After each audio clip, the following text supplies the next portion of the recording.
Hello and welcome, नमस्कार। आप देख रहे हैं बिग बॉस बिग आइडिया और आज के हमारे खास मेहमान हैं mister Prateek Pant, chief business officer White Oak Capital Management के। प्रतीक को 25 साल से ज्यादा का एक्सपीरियंस है बैंकिंग एंड फाइनेंशियल सर्विसेज में। आइए जानते हैं उनसे ही कैसे उनका सफर रहा और अब उनके आगे क्या प्लान्स है। Welcome Prateek to the show.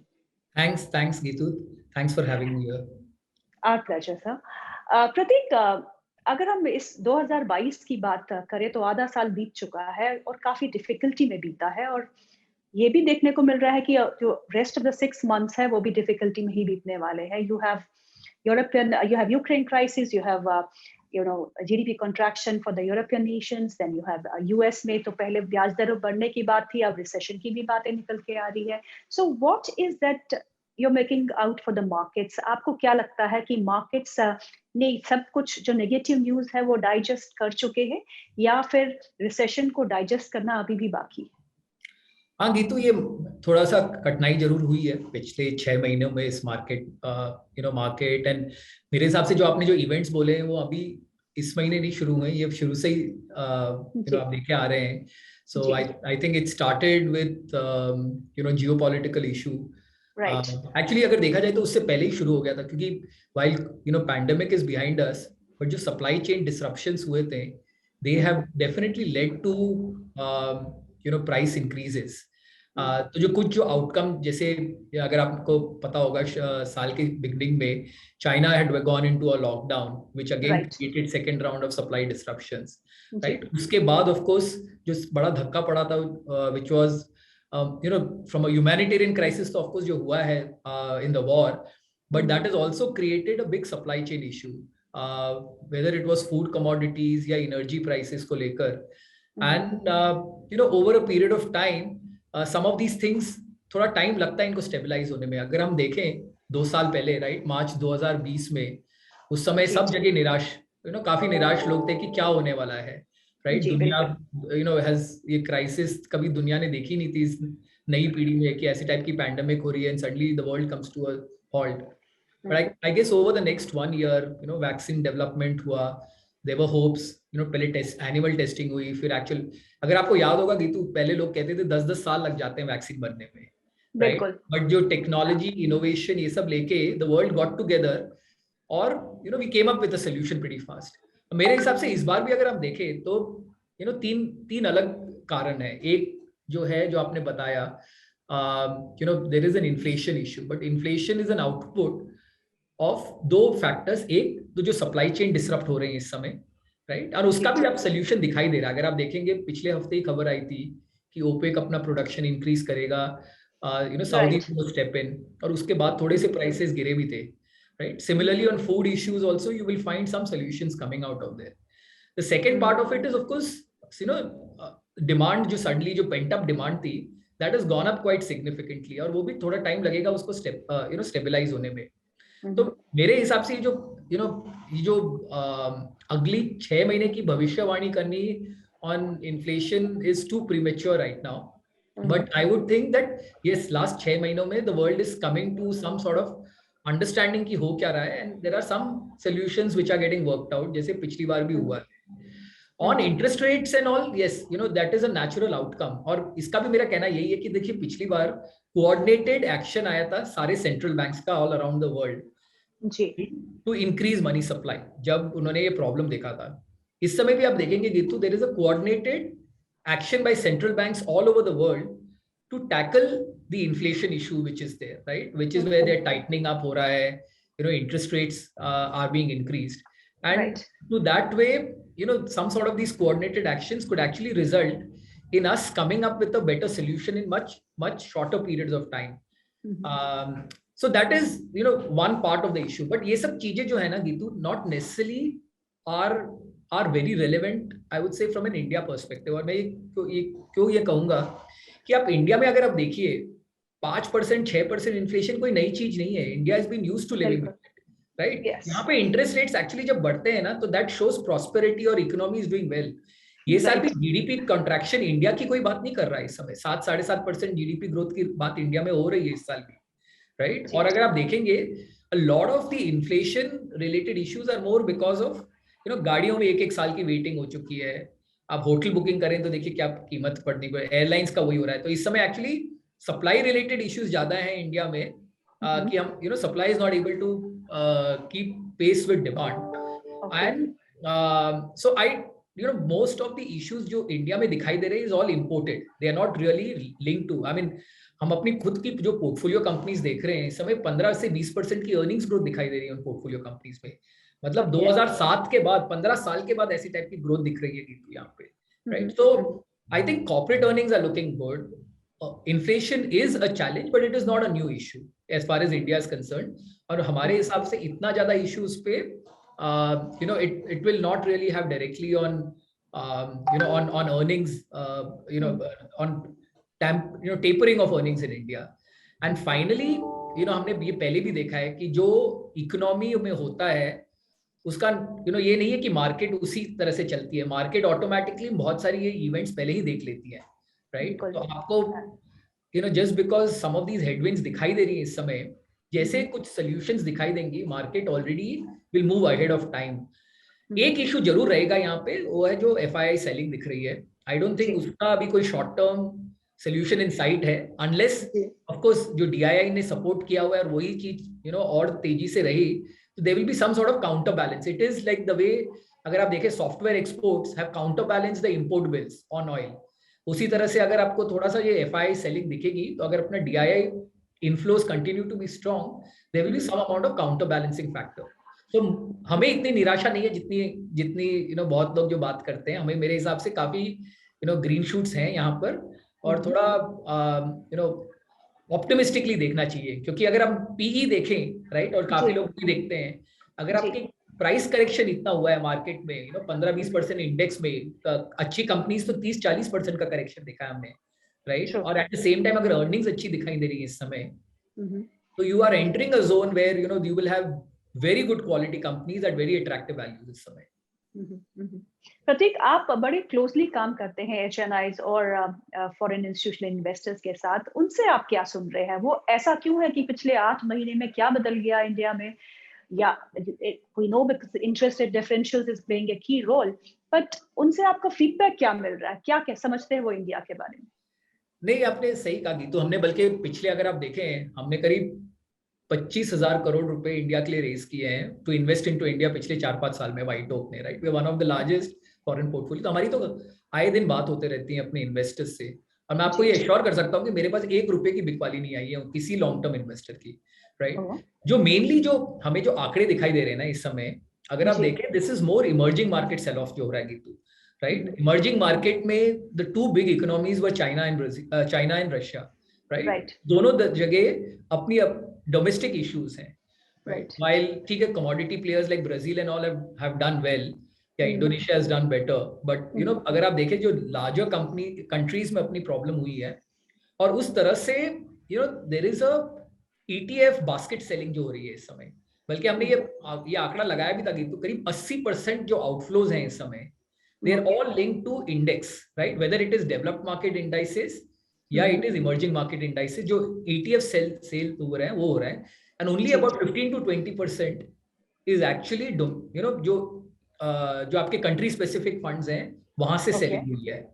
और उनका अगर आप देखिए, अगर यूएस में अगर अगला ट्रेंड ये है कि अगले 3 से 6 महीने में 4% होने वाला है। हम ये नहीं कह रहे कि होगा, बट आई मीन कुछ कमेंट्रीज कह रही हैं कि your rates could move up to about, तो अगर किसी ओवरसीज पेंशन इन्वेस्टर को या एंडाउमेंट इन्वेस्टर को रिस्क फ्री 4% मिल रहा है, तो फिर वो क्यों इमर्जिंग मार्केट का रिस्क लेगा जहां उसको डेप्रिसिएशन होता है और अनसर्टेनिटीज हैं इस समय रिलेटेड टू। तो इसलिए मैं आपको यही कह रहा था कुछ टाइम पहले कि बाकी सब चीजें फिर भी हो जाएंगी, इसमें शायद थोड़ा टाइम लगेगा, बिकॉज ये जो फॉरेन पोर्टफोलियो इन्वेस्टर्स है ना, वो they do a lot of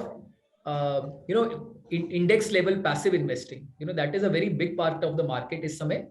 और most of the बिकवाली जो है इस समय गीतू, वो उन्हीं की आई है जो they are exiting emerging market as a block, और India as a part of that emerging market। तो इसलिए आपको यहाँ भी वो सेल दिखाई देता है। Similarly, many of them are doing reallocation from equity to debt, तो उस चक्कर में even developed market या global indices से सेल ऑफ हो रहा है इस समय। So वो सब क्लब करके, बट अगर आप लॉन्ग टर्म इन्वेस्टर्स को देखें, and हम लोग we represent many of those investors, हमें कहीं पे कोई इश्यूज ना कोई बिकवाली कहीं से भी आई हुई है इस समय. So that much I can confirm and assure you. And इसमें टाइम लगेगा आगे तो before the cycle turns and right. the data on the bond side changes. जब भी बाजार में गिरावट होती है प्रतीक, तो लगता है कि ये एक अच्छी अपॉर्चुनिटी है अच्छे फंड्स में इन्वेस्ट करने की और अच्छे स्टॉक्स एक्यूमुलेट करने की. लेकिन फिर दिमाग में ये बात आती है, नहीं अभी तो you have Ukraine uncertainty going on, Powell is saying that recession is here, तो पीछे हो जाते हैं एकदम. तो ऐसे में आप क्या सजेस्ट करेंगे एक इन्वेस्टर को इस वोलेटाइल मार्केट में एक ऐसा अच्छा पोर्टफोलियो बनाने के लिए जो उसको लॉन्ग टर्म में वेल्थ क्रिएशन में हेल्प करे? नहीं, आप बिल्कुल सही कह रहे हैं. और मैं मतलब पिछले 3 दिन में कुछ इन्वेस्टर्स को मैंने एड्रेस किया था. I was in Varanasi and Prayagraj. कुछ इन्वेस्टर्स को एड्रेस करा था लास्ट 2-3 दिन में, और सब जगह यही क्वेश्चंस आते थे लोगों के कि इस समय क्या करना चाहिए. अगर आप देखें अगेन मेरा मानना ये होता है, हमेशा अगर फ्यूचर देखना होता है ना, अपनी फाइनेंशियल मार्केट्स में हिस्ट्री को हमेशा स्टडी करना चाहिए. अगर आप देखेंगे, if it's only in crisis यहाँ आपको सबसे अच्छी इन्वेस्टिंग अपॉर्चुनिटीज मिलने वाली है. मैं बहुत लोगों को कहता हूँ, भैया इंडिया पे कॉन्फिडेंस रखो. India is not like some of our neighbours which have become basket cases या who are facing challenges because of their own domestic issues. I think India की जो इस समय आउटलुक है, whether it is some amount of revival of capex या जो earnings outlook है, या in general जो positive sentiments है companies के इस समय, that gives you a lot of confidence कि हमारा जो अगले 3 से 5 साल की ग्रोथ ट्रेजेक्टरी काफी इंटैक्ट है. And if you are getting वही चीज अगर आपको 30-40% डिस्काउंट में मिल रही है, आप पहले तो सब कुछ बेच के खरीदना चाह रहे थे 6 महीने पहले, और आज की तारीख में अपना हाथ पीछे कर रहे हैं. सो आई थिंक अगर आपका देखिए इक्विटी में हमेशा you have to have a 3 to 5 year, क्योंकि volatility you have to be prepared to ride volatility यहाँ पे. और वोलेटाइल टाइम्स में ही आपके अबनॉर्मल रिटर्न्स आते हैं. अगर इस टाइप की मार्केट से if you can't get good double digit returns over a longer period of time, then it will defy history, right? हमने देखा है कि ऐसी टाइप की मार्केट्स में वो आता है. तो हमारा जो हम जो बात कर रहे हैं लोगों से कि ठीक है, मे बी आप you may not put everything together, but अगले 3 से 6 महीने में you could stagger out your investments good quality large cap या फ्लेक्सी कैप टाइप के फंड्स में, without again trying to play thematic. Because again क्या हुआ था पिछले साल, बिकॉज आईटी सेक्टर बहुत अच्छा कर रहा था, तो सब लोगों ने जाके ओवरवेट पोजीशंस आईटी सेक्टर के थीमेटिक फंड्स में डालने लग गए. तो उसमें ज्यादा रिस्क रहता है. तो आज के तारीख में मानता हूं कि आईटी सेक्टर में काफी अनवांटेड करेक्शन हुआ है. But again don't be thematic, take a view, larger view of the market, और invest across market caps in good quality companies. इन टाइप के मार्केट से ही सुपीरियर रिटर्न्स आती है. प्रतीक, व्हाइट ओक की अगर हम बात करें तो it's quite focused on portfolio management services, right? तो are you busy restructuring your portfolios right now? जैसे कि आपने कहा कि आपके पोर्टफोलियो में अभी भी अर्निंग्स 15 to 20% क्वाइट विजिबल लग रही हैं. तो क्या आपने जो पोर्टफोलियो 6 महीने पहले या साल भर पहले बनाया था, आप उसी पे अभी सीमित है, या फिर आप उसको रीस्ट्रक्चर करते रहते हैं साथ साथ? देखिए कि तो पोर्टफोलियोज में जो हमने जरूर हमारी जो फिलॉसफी है वो buying great businesses at attractive values. अब इसमें जरूर होता है कि वैल्यू पैराडाइम चेंज हो जाता है different parts of the market, but जो ग्रेट बिजनेस का डेफिनेशन 6 महीने भी वही था, आज भी वही है, चेंज नहीं होता. जो company strong return on incremental capital दे रही हैं, या जिनके स्केलेबल लॉन्ग टर्म बिजनेसेस हैं, या जिनका गवर्नेंस एग्जीक्यूशन बहुत सॉलिड है, उनको हम डिफाइन करते हैं कि वो ग्रेट बिजनेसेस हैं, राइट? ये जरूर होता है कि कुछ सेक्टर्स में बिकॉज वैल्यू इरोजन इतना हुआ है, वहां पे अपॉर्चुनिटीज ज्यादा अच्छे मिल जाती हैं, या जैसे कुछ अलग टाइप के आईपीओ पहले आ रहे थे एट अलग अलग टाइप की प्राइसेस में, उन टाइप की कंपनीज में आप you tend to move out of those type of company portfolios when there is volatile markets. So I would say 90-95% of the portfolio वही है हमारा, उसमें ज्यादा कुछ चेंजेस हुए नहीं है. बट ठीक है, 5-10% में वैल्यू के हिसाब से कुछ कुछ बदलाव जरूर होते हैं from time to time. Okay. White Oak again is keen in building a very strong, diversified, retail-focused mutual fund business.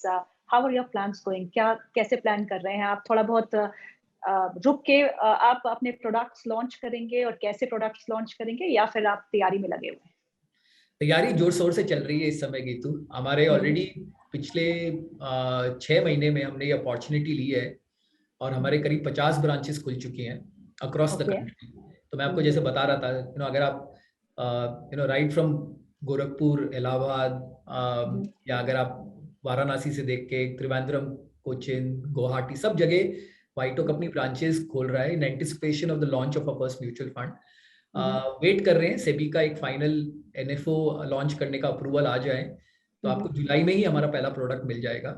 We will be ready to launch that. तो हम प्लान यही है कि हम हमारा जो फ्लैगशिप हमारी स्ट्रैटेजीज हमने की है पिछले 5 साल से अपने पीएमएस प्लेटफॉर्म में, वही हम अपने म्यूचुअल फंड प्लेटफॉर्म में करेंगे। सो जो वाइटोक कैपिटल का, जो वाइटोक एएमसी का जो first fund flexi cap fund होगा, खुशी की बात यह है कि हमें सेबी से ऑलरेडी 4 और फंड्स का अप्रूवल आ चुका है, जिसमें एक लार्ज कैप फंड होगा, एक मिड कैप फंड होगा, लार्ज एंड मिड कैप और ईएलएसएस। तो हमारे जो रिटेल इन्वेस्टर्स, जो भाई बंधु होते हैं, उनको जिस टाइप का जो मेन एक्सपोजर चाहिए होता है, we will be across all this thing.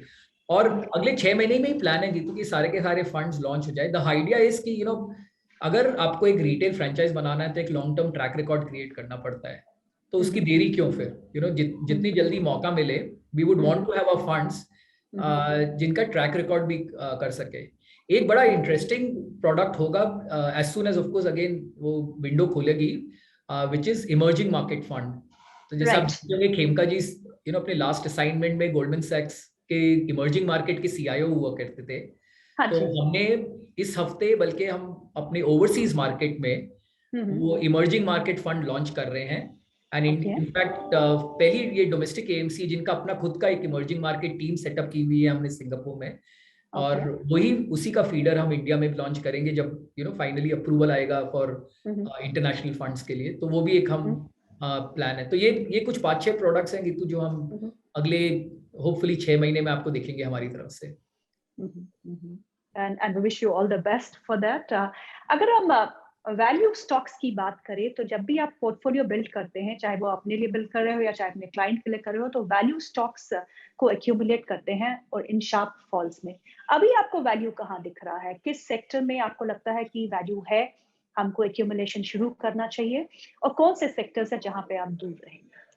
देखिए, हमारा ट्रेडिशनली हमारा जो पोर्टफोलियो काफी बैलेंस्ड होता है, उसमें सिक्लिकल्स और काउंटर सिक्लिकल्स दोनों होते हैं। टिपिकली अगर इस समय देखें तो सबसे ज्यादा वैल्यू डिस्ट्रक्शन जो हुआ है वो आईटी सेक्टर में हुआ है, राइट? पिछले अगर 6 महीने में देखें, और हमारे हिसाब से probably IT sector has some of the best quality companies across market caps.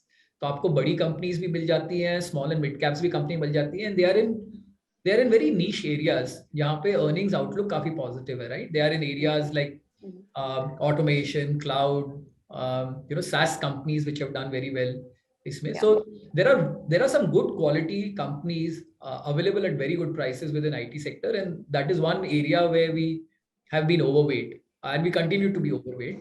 मेरे ख्याल से दूसरा प्राइवेट सेक्टर फाइनेंशियल्स में भी काफी डिस्ट्रक्शन हुआ है। some of the leading banks, अगर आप देखें इस समय asset qualities of banks are probably at 5-year best, right? In terms of this, और उस तरह से उनका जो प्राइस डिस्ट्रक्शन हुआ है, that actually offers us an opportunity to increase our allocation to private sector financials. और तीसरा जो एरिया है वो हेल्थ केयर का है। वहाँ भी काफी हमने रिसेंटली प्राइस डिस्ट्रक्शन देखा हुआ है, and we find good value in health sector and followed by consumer. So ये 3-4 एरियाज है वहाँ पे हम जरूर काफी पॉजिटिव हैं। आई थिंक जिन एरियाज में हमने नॉर्मली एक्सपोजर नहीं लिया और अभी भी नहीं करते हैं, वो मेनली जो public sector, state own enterprises हैं, यूटिलिटी, एनर्जी कंपनीज, या इवन मेटल्स, इन एरियाज में हमने एक्सपोजर पास्ट में भी नहीं लिया है, और अभी इस समय भी हमें ज्यादा वहां पे अपॉर्चुनिटीज नहीं दिखाई देती है। अगर हम बात करें अभी करंट सर्कमस्टेंसेस में और आने वाले समय में, कौन से ऐसे इंपॉर्टेंट वेरिएबल्स है जिन पे आपकी नजर रहेगी, जिन पे आपको लगता है कि that they will be driving the markets from here? Is it बढ़ते हुए ब्याज दर पे आप नजर रखेंगे, आप लॉन्ग टर्म बॉन्ड यील्ड्स पे नजर रखेंगे जो अभी इट्स मूविंग हायर, या फिर यूक्रेन और रशिया के बीच में जो वॉर है, कहीं ना कहीं इस पे नजर रखनी बहुत जरूरी होगी, because that is going to ease the supply constraints that we are all facing globally? Gitu मेरा answer none of the above है। क्योंकि अब मैं बताऊंगा इसके, एक्चुअली ये थोड़ा फिलोसॉफिकल डिबेट है इस पे। हम लोग जो हमारे जो सिलेक्शन प्रोसेस है ना, हम लोग मैक्रोस पे ध्यान देते नहीं है ज्यादा। जरूर मैक्रोस ऐसा नहीं है कि उसको एकदम नजरअंदाज करते हैं, बट नॉर्मली उसको पे ज्यादा ध्यान देते नहीं है, क्योंकि एज लॉन्ग एज अगर आप अच्छी कंपनीज ले रहे हैं, which have solid future cash flow and earnings potential, ये जो macros is a very difficult thing to you have to control the controllable. ये जो uncontrollable से आप you can't keep making portfolio decisions, right? तो trading और investing में यही फर्क है गीतू, कि जो traders mindset से आते हैं वो जरूर उनके लिए बहुत important होता है ये देखना, बट जो इन्वेस्टर माइंडसेट से आते हैं ना, उनको थोड़ा लॉन्गर टर्म व्यू देखना पड़ता है। और उसके लिए अगर बीच में थोड़ी सी वोलेटिलिटी भी आ जाए, you treat volatility as a friend and use that as an entry opportunity rather than timing opportunity. तो इसलिए ऑल्दो ये जो आपने जो सब कहा है वो मैंने कहा है आपको कि मेरे हिसाब से ये सारे इंपॉर्टेंट फैक्टर्स हैं, and I think in many of these cases we are already behind, मतलब the worst is behind us is what one would say. But again, it is in the realms of speculation कि क्या finally, what will govern the future, this thing of the market, direction of the market. 3 things, Prateek, that you believe is going to make India shine in times to come. Okay. So number one, I think is, there is a China plus one factor which is playing out India में अब काफी, मतलब, and ये हमारी ख्याली पुलाव नहीं है। काफी पहले हम कहते थे कि Indians are very prone to knowing everything, मतलब इंडिया को ही देख के वो करते हैं। बट अब हम जैसे काफी लोगों से बात कर रहे हैं वहाँ, अगर हमारा थोड़ा ब्यूरोक्रेटिक हर्डल्स थोड़े वो हो, and actually PLI is offering us that opportunity, right? मेरे हिसाब से that whole China plus one factor is definitely going to bring in a lot, in combination with जो हमारी PLI policy है, वो जरूर investments के लिए एक नया दौर खोल सकती है in building up proper capex, and FDI investments into India. So I think that is one angle which I would say is very important. Second is again, it is, you can keep repeating it, but जो हमारा demographic dividend है, right, and nobody can take that away, right? And आज के तारीख में it becomes very difficult to avoid India because of this whole forget 1.5 billion, but even a much lesser 40-50 crore type of a population which is high consuming, and that and a young population which is there. And third, I think हम लोग now we've started ascertaining very clearly हमारा competitive advantage, right? So whether it is things like IT exports, right, whether it is some of the other initiatives which have happened on the digital side, you're seeing even consumer side pay, so there are areas which are clearly now becoming harbingers of growth India mein. So and then we are playing to those competitive advantages in a way. The PLI scheme is also meant to encourage कि हम अपनी कहाँ पे competitive advantages build कर रहे हैं. So I guess these would be factors which हमने एक बहुत interesting note create किया था Geetu right at the beginning of the year, where we talked about India premium and why people are ready to pay for India. और ये लोग समझते थे नहीं थे कि मतलब हमेशा इंडिया महंगी क्यों है चाइना के कंपेयर में या ब्राजील के कंपेयर में. हमारी जो इकोनॉमी है ना, it is very well diversified, right? We don't have one sector which typically dominates, and the markets का जो लीगल फ्रेमवर्क है, डेमोक्रेटिक इंस्टीट्यूशन है, many of these things, so all this whole social infrastructure is very very solid in India. So I think at times we underestimate the importance of that. These are things which will stand out for India when things stabilize around the world. Rightly said. एक last सवाल, आप नए जो निवेशक है बाजार में आ रहे हैं पिछले 2 साल में देखना, the rush into the stock markets, they are trying to wanted to make quick bucks, but जो इस बार का क्रैश देखा है उसके बाद बहुत सारों ने हाथ पीछे कर दिए कि अब नहीं होगा. And now many of the people keep calling and say that अब म्यूचुअल फंड में पैसा लगाना है, आप स्टॉक से हाथ देख लिया स्टॉक को. तो आप ऐसे लोगों को क्या राय देंगे? What is your advice to the new investors who are entering the markets? देखिए वही होता है हमेशा, यंग पीपल कुछ रेस्टलेस हो सकते हैं कि हमें पैसे ओवरनाइट बनाना है. मेकिंग जी मनी जी इज इट्स अ डिसिप्लिन होता है. और हमें बहुत बार बोला है कि compounding is the eighth power of the world, right, eighth wonder of the world. कि ये सब चीजों में आपको धैर्य रखना पड़ता है. You have to have a discipline. इसलिए मैंने वही कहा कि मैं शुरू में कह रहा था इन्वेस्टिंग और ट्रेडिंग में बहुत फर्क है, राइट. एंड जब आप नए नए इन्वेस्टर हैं, if you can last that journey, जो कंपाउंडिंग में 1 का 2, 2 का 4, 4 का 8 जो होता है, वो 1 की 8 की जर्नी बहुत जल्दी हो जाती है, राइट. और it is very simple as long as you keep things simple. तो बहुत लोगों ने बहुत चीजें पूछी है, right from cryptos to the most smallest of the small caps to sectoral to, मतलब अपना रिस्क रिटर्न एपिटाइट जो होता है वो फाइनली लोगों ने डिफाइन किया होता है कि कैसे होता है. तो and I think if you can just be in equity as an asset class, well diversified equity, वो that will take you into that journey. Because most of the mutual fund managers, have done extremely well over longer period of cycles, right. Problem ये होता है कि लोग equity में होते नहीं है, and that is where they keep coming in and out to try and time that. right. So I would say that the same thing कि even अगर आपने अपने you burnt your fingers, don't lose faith in equity. As long as India is doing well, equity as an asset class India में हमेशा अच्छा करेगा, right. And that is the discipline. अगर पिछली 30-40 साल की आप ट्रैक रिकॉर्ड देख लो, अगले 30-40 साल भी वही आपको सुनहरे दिन दिखाई देंगे. Chaliye, now it's time for the rapid fire questions. Prateek, where do you see yourself in coming 5 years? Okay, I continue to see myself here, spending time with investors, talking about markets. I'm a very passionate markets person. So मुझे, and I think India is growing. So I see myself as a part of the journey in India. What are your hobbies? How do you spend your free time? So I love sports, anything outdoors. Golf is my passion. उसके अलावा, recently I'd gone on a diving trip with my daughter. And so I love spending time with her and doing many outdoor things. Oh, that's great. आप ये बताइए कि अगर आपकी lottery लग जाती है, खूब सारा पैसा मिल जाता है, तो कहाँ आप उसको इक्विटी मार्केट में डालेंगे, या फिर प्रॉपर्टी में डालेंगे, या फिर गोल्ड में, या फिर क्रिप्टोस में, या फिर बैंक अकाउंट में रखेंगे? 100% equity, Gitu. I believe equity is an asset class which gives you return over a long period of time. हाँ, अगर equity के अलावा कुछ देखना है तो REITs as an instrument is very interesting for getting consistent cash flows on an ongoing basis. So maybe REITs और equity के बीच में allocation कर दूंगा. What song would you say best sums you up? Okay. I think movie जो थी ना, जिंदगी ना मिलेगी दोबारा. Right. So that is more the summation, I think. Yes, make best out of it, right? बिल्कुल.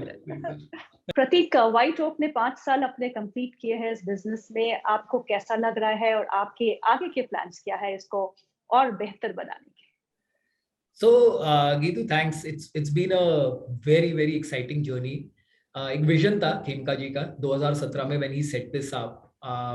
I think going from 0 to 40,000 crores of assets in such a short period is no small achievement for an entrepreneur who had this vision कि how can I create this entire asset management company. आज की तारीख में मैं पिछले साल मैंने join किया था मई में, तब शायद मैं एम्प्लॉय नंबर 70 था, और आज की तारीख में हम 300 से ज्यादा लोग हो चुके हैं, और अगले एक साल में 200-250 और लोग आएंगे as we build out the whole mutual fund business.